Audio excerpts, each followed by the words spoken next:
Hello, I'm Larry Weber, And I'm Mike Gibson. and we're both members of Buck Mountain's Plan Giving Committee.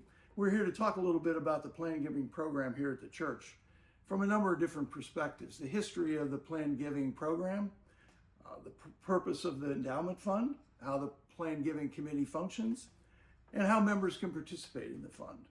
So Mike, tell me a little bit about the origins of the Plan Giving Committee. Certainly.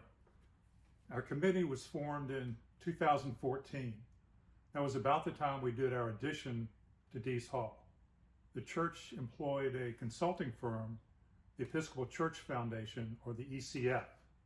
And the ECF guided us through our construction here, and they also talked about the future of the church and having an endowment. In fact, they were a little surprised that a church as old as we are didn't have an endowment. So they were at our beginnings. They provided guidelines. They just helped us immensely get started in getting our endowment fund off the ground. So it really ends up, Plan Giving funds end up in an endowment fund, which is an invested fund. So how's that fund grown over the years, Mike? Oh, it's grown quite well. We were fortunate that the fund began with a generous contribution from a parishioner of $15,000. And since then, each year the fund has grown, and we currently have a total of in excess of $250,000. Wow, that's amazing. The fund gets funded in a number of different ways. How does that work? Yes, we basically have two sources of contributions. People can contribute to the fund either through a will or their estate plans. We've also had the good fortune of having people, just existing parishioners and friends, contribute to the fund, people that just like the idea of having an endowment at our church. I noticed over the years that companies and organizations that want to grow and want to expand their offer or expand geographically outside of their normal operating revenue and expense, they need to raise capital, they need to raise money.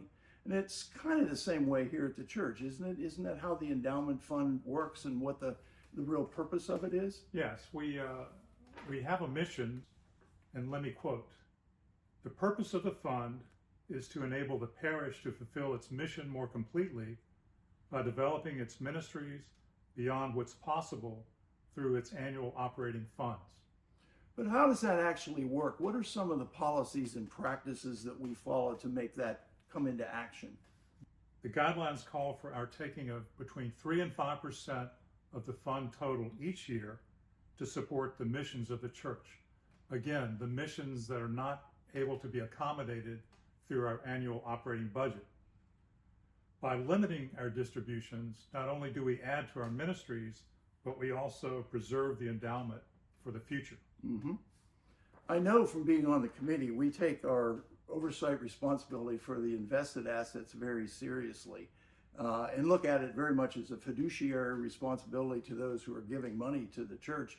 How does that work in terms of the committee functioning, its relationship with our investment advisors? We have it's basically a combined fund that we issue through a professional financial advisor, and we try to stick with a mix of 70% equities and 30% fixed income, so that we have a little bit of an anchor there to have a consistent growth over a period of time. What are some of the missions that have been supported by this effort of Plan Giving and the endowment? Just to name a few, we've supported such things as our Sunday school ministries, our Rosewood Village chaplaincy. We started the Stephen Ministry. We did several property improvement projects. We've expanded our social media and our web presence. Mm-hmm. We all have limited resources, and we may be faced with a decision of should we give to the operating budget on an annual basis or to the Plan Giving fund. How do we reconcile that? Well, it's as important as the endowment fund is to the ministries of our church. Pledging to the annual budget should come first. We need to pay our staff and to keep the lights on before we can expand our ministries beyond the endowment fund. Mike, you said earlier there are a couple ways that people can contribute to the fund. One of those ways involves something called the Legacy Society. How does that work? Right. The Legacy Society is a way to give witness to the support of the Buck Mountain Endowment Fund. Anyone who indicates in their will or their estate plans that they want to include the fund is included in the Legacy Society, as well as any outright gifts from a current parishioner or friend. It's very gratifying that there are 38 members of our Legacy Society, and that's pretty impressive considering a church of our size. Keep in mind that the amount is not important, the amount is not disclosed. It's again a witness to the support of our church.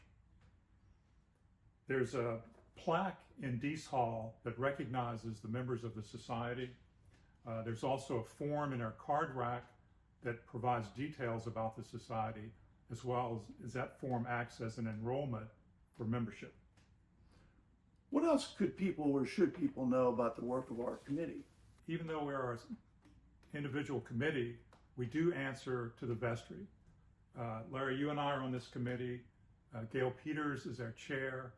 Leslie Richard, Janet Wiley are members, and Art Sims is an ad hoc member. We also have a presence on our website. On our main page, there's a tab for Give. If you click on Give, you get to a page for planned giving. That page includes details about the program, as well as the forms that we've talked about today. And finally, we try to include a newspaper article about planned giving anytime that we publish a newsletter. So planned giving here at Buck Mountain really is an opportunity for our members to participate and to support the work of the church in a mission growth perspective, and to fulfill our call of the gospel to help people in the community, to help each other, to help the world. So we would encourage anyone who wants to give, interested in giving, has questions, maybe creating a will that they could, planned giving could be a part of that will, to contact any of us. It's a worthwhile endeavor indeed. Absolutely. Thank you, Mike. Thanks, Larry.